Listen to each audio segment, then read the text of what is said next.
Buenas tardes. Bueno, vamos a sugerir cómo podíamos haber resuelto el ejercicio que el profesor nos propuso en el grupo. En este caso, la información proporcionada es la siguiente. Nos daban la cantidad de bonos, que eran 10, el valor nominal por bono, que es 1.500, y a partir de esto obtuvimos el valor nominal total en caso de que se vendan los 10 bonos, que sería la multiplicación de ambos. Nos dan la tasa de interés efectiva y nominal, que siendo la tasa de interés nominal mayor a la tasa de interés efectiva, ya nos indica que los bonos se vendieron con una prima en este caso. La periodicidad es uno porque los bonos, como pudimos ver, pagan intereses cada año, una vez el año, cada 30 de noviembre. Y el cupón de intereses lo calculamos de la multiplicación del valor nominal total por la tasa de interés nominal. En este caso, como la tasa de interés nominal y la periodicidad es anual, no hacemos la división de la tasa. Ahora bien, aquí tenemos algunas fechas importantes, que es la fecha de cupón anterior. Para plantear y analizar mejor los datos, siempre es recomendable hacer una línea del tiempo para poder plantearlo adecuadamente. En este caso no conocemos o no se nos menciona la fecha de emisión. Sin embargo, de momento no es necesaria para el cálculo. Solo con la fecha del último cupón de intereses ya podemos desarrollar el ejercicio con los datos que nos están dando. Esta es la fecha del último pago de intereses. El próximo pago es dentro de un año, como pueden ver, el 30 de noviembre del siguiente año.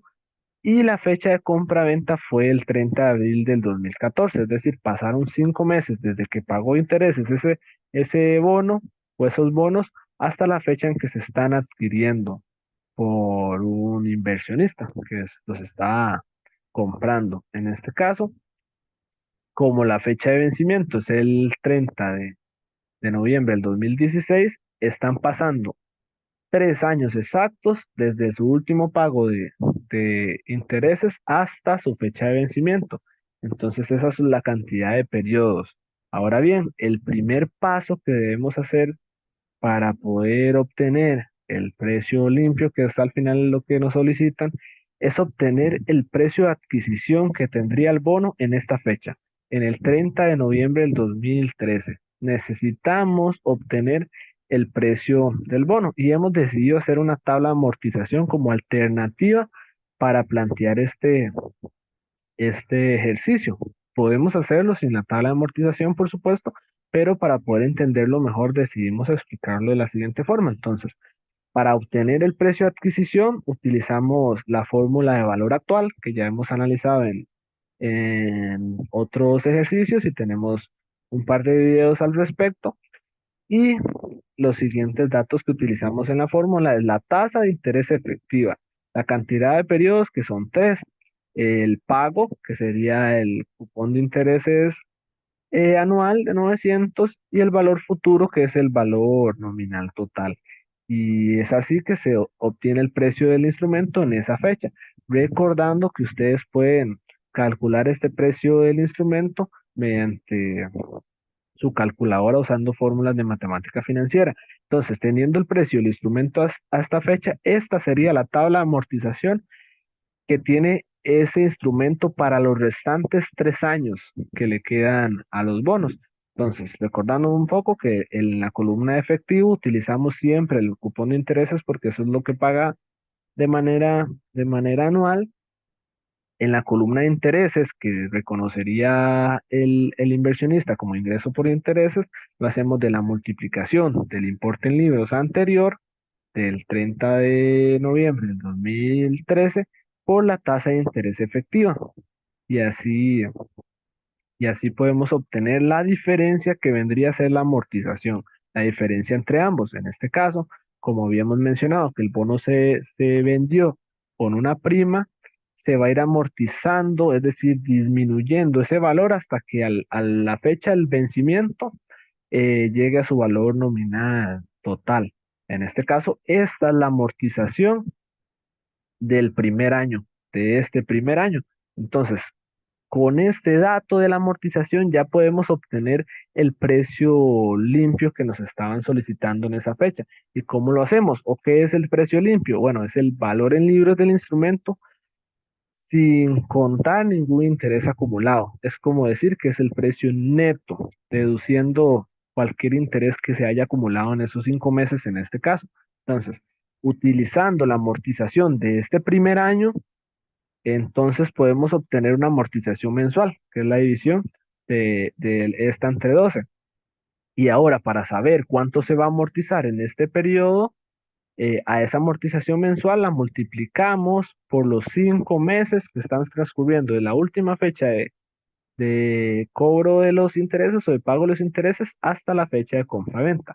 Ahora bien, para obtener el precio limpio, entonces lo que hacemos es al último valor en libros que teníamos en la tabla de amortización, le restamos la amortización, se la restamos que acabamos de calcular, es decir, le restamos la amortización que corresponde a estos 5 meses.